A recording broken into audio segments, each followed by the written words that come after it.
Ladies and gentlemen, distinguished guests, meine sehr geehrten Damen und Herren, I start in English and will continue in German. I remember very well where I was on the 9th of November in 1989. I was at that time a student in Bonn, our former capital. I was crying, sitting in front of the TV. I was happy and at the same time sad because I couldn't be in Berlin. I remember I have been really surprised and amazed by the fact that everything was possible. There was such an enormous power, such an enormous vigor, people could develop together when they were fighting, thriving for freedom and democracy. And it was literally possible to move mountains and to tear down walls. What a time, what a moment. Ja, meine Damen und Herren, die friedliche Revolution hat uns damals gezeigt, the peaceful revolution at the time showed us, particularly my generation, that the political future is never a closed book, and together a democratic dawn, a new beginning, is possible. What particularly impressed me at the time was the courage of so many people then and now, we just heard one example, who were tireless campaigners for democracy and freedom, persevering despite all the risks and all the dangers. Authoritarian regimes and dictators can be brought down, and that will open up the doors for new developments. But 36 years later, we have to find that the world has changed. On the one hand, for the better, the vision, the promise of a free democratic society after 1989 has gained ground in many places, sadly, not just as much as we had hoped. And democracy and freedom is not something we can take for granted. At the same time, we see in both Europe and worldwide that democracy and freedom is under huge pressure, both from within and without. Authoritarian, anti-democratic, anti-Semitic, I would like to expressly add this, sentiments are being expressed more openly. Extremist movements oppose democratic values, stand up against them, and denigrate them every day.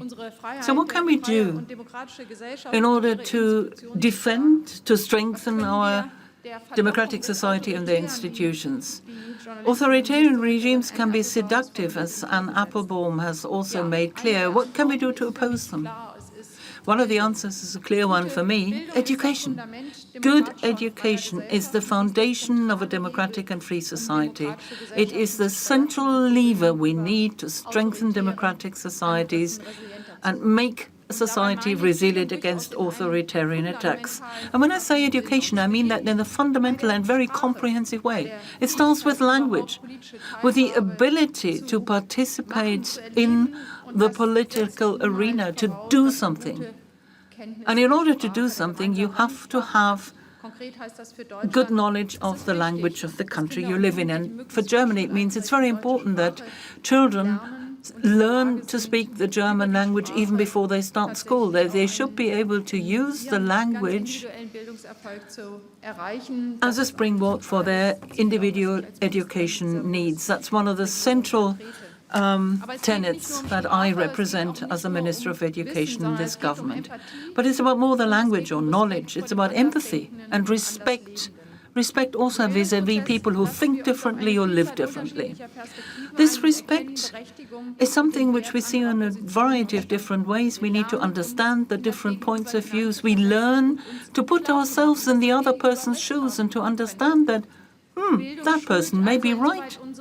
So education trains our tolerance to ambiguity. Many questions aren't a simple yes or no.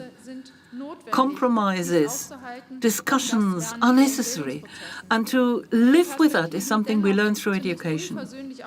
And even if some different viewpoints seem to be inimically opposed to each other, yet through democracy, we can work things out. Democracy and education can convey these basic values. And if that is successful, then I'm confident that we will manage to live with each other and to withstand having different opinions without despising each other. Then we can use language, build bridges to cover existing gaps. We need to find education is something which is a good solution, a value of its own, instead of saying everything that is a problem is a genuine crisis. No, democracy doesn't mean monotony, a one-size-fits-all. Democracy means we need to be able to deal with what is different, with otherness, showing respect, showing responsibility. And this democratic education process needs to be firmly rooted, which means we start early, when kids are very young. It starts in the family, continues in childcare facilities of different kinds, and obviously in school and every type of school. It's very important to get clear to children and young people that it makes a difference whether they commit to something, whether they do that within the school institutions and the representations that are possible there, or whether they do it in an extracurricular way. Children can also be involved in their local authorities. It's also very important that it's a given that schools accept feedback from their own students, but it shouldn't be paying lip service to that, because the kids need to know that their opinions matter, and we need to make sure that what we teach is based on the reality of the life that children lead. It's also very important for children and young people to experience that wherever there are statements made which are against democracy, their teachers talk about this, that their teachers stand up right and stand up for what is right, and that includes teachers, headmasters, and the school authority. There should be courageous teachers. They can be role models, and they not be intimidated. This also means that conflict subjects at school are discussed in an open manner, and nobody shies away from addressing difficult topics. Democracy education is something which does happen in certain subjects taught at school: history, politics, more economic subjects, but education to democracy is something which is a mandate which pervades all subjects taught. It's a cross-sectional thing, not just at school, but also in the schoolyard, in extracurricular activities, on school trips, excursions, workshops, cooperation with other partners within and without school. All of that is very, very important. I'm convinced that we need to be braver when it comes to democracy, be bold and embrace democracy at school. But at the same time, the framework within society has changed. Digital is getting increasingly important. More and more young people obtain information from digital and use that. So education to democracy, more than before, has to happen in the digital space as well. Social networks contribute to a major effect to polarizing the political debate. They also help disinformation, and they help polarization. Michelle Obama said it very clearly quite recently when asked about the root causes for authoritarian left-wing, right-wing extremists. He said, it's the internet, stupid. The internet has done away with the intermediaries. Everybody can go online, say what he or she likes, and that's what people are doing. Information and opinions, all these things get spread immediately, very quickly, and have a huge reach. That opens great opportunities for participation and plurality of opinions, but it's also a danger for democracies, particularly when children and young people are involved. And there is a big technology platform which is following its own economic self-interest, and then is happy to spread disinformation because it's a popular subject, but it's an underlying economic purpose. So truth is not what people care for. It's more the likes and the shares that matter, not truth. So we need to find solutions for this type of challenge. Speaking as myself, I think it's also a regulatory matter, at least as far as schools are concerned. But apart from that, it's very much a question of a better education, how to deal with the media, competence in how to deal with media. This is something which we take very seriously as this current government. We set up an expert commission on protecting children and young people in the digital age, and we try intensively to look at which measures are necessary to be undertaken at the different levels of government in order to help children in the digital work, which knows no borders, disinformation, digital manipulation. We want to contain these, but at the same time, we also must make sure that children and young people are fit to live in the digital world and to live participation. Young people in particular should understand freedom, peace, and the rule of law are major achievements for us in Europe, which we need to both develop and further and maintain, and that applies to the digital space as well. Ladies and gentlemen, let me come back to the beginning.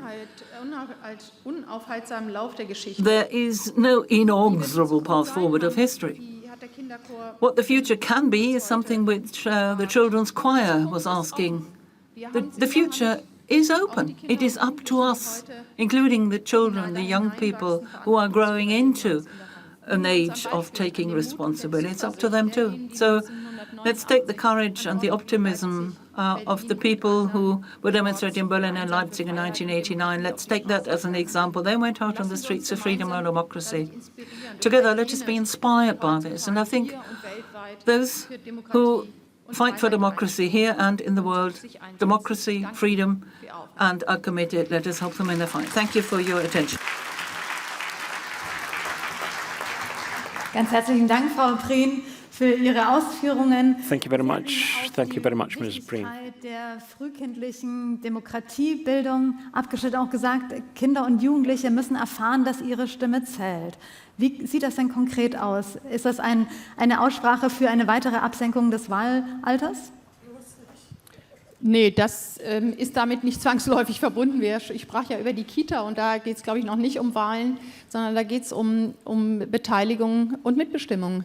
Und das macht sehr wohl einen Unterschied, ob ich Kinder im Rahmen ihres Alltages altersgerecht bei der Gestaltung ihres Alltags mit einbeziehe oder eben nicht. Und das gilt natürlich dann mit zunehmendem Alter in Grundschule und weiterführender Schule umso mehr. Und ich glaube, für gerade jüngere Jugendliche wird es immer wichtiger, dass sie auch die Themen und die Unterrichtsinhalte mitbestimmen können. Das ist bei einer kompetenzorientierten Bildung sehr wohl möglich. And how they should learn. I think this is actually possible in a competence-oriented way of teaching. And it should also always refer to the conflicts and the problems that are part of their everyday lives. I think that would already make a difference. And apart from that, the co-determination bodies and the students' rights bodies should be taken more seriously than it's happening in some schools. There are schools who are exemplary here, but we need to roll out the best practice examples across the board. You also mentioned the dangers and the risks that children are exposed to because of social media. Extremist content is being distributed through social media frequently. Do you think that a ban or an age limit for children and youth it can be a solution when it comes to this kind of content? Well, again, not an easy answer. I already said that we set up an experts commission. I think we have to do both. We have to make sure that media literacy is not just being conveyed in schools, but also in families, and is part of, extracurricular education as well. But we also need to have some kind of age verification and age-appropriate content. Again, in a staggered manner, perhaps, but we're waiting for the results of the experts committee, and we are also looking at the international development. We again have reacted rather late here in Germany, but we can, benefit from the fact that we've got examples. Well, another effect that the heads of schools can, of course, also talk about is that the young people are so much more familiar with these new technologies than their teachers. How to deal with that dilemma? Well, that's an assessment that I would not fully subscribe to. Not necessarily, but I think that on the whole it's very important that young people who have these skills should also play a role here, because peer-to-peer approaches can be important. And I think here in this question, teachers and pupils and students should actually rather more communicate at the eye level. It's to the benefit of everyone. We are now at a conference where many representatives of the civil society are present, both from Germany as well as from across the globe. How can civil society initiatives help strengthen, that want to strengthen strengthen liberty and democracy, how can they again be supported? Well, democracy doesn't work without democrats. And, with liberty, democracy will not work. And I think that's entirely clear.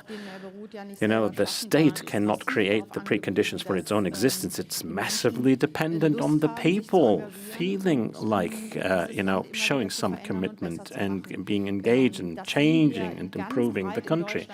We can see this in the volunteer activities of many people in Germany, but also in terms of their civil society commitment and activities. And we need more of that, not less. So nothing is possible without that. And how are we going to promote that as a representative of the federal government? Well, I think that Germany is one of the countries in the world that in the field of democracy promotion is actually doing quite a bit already, is among those that do most.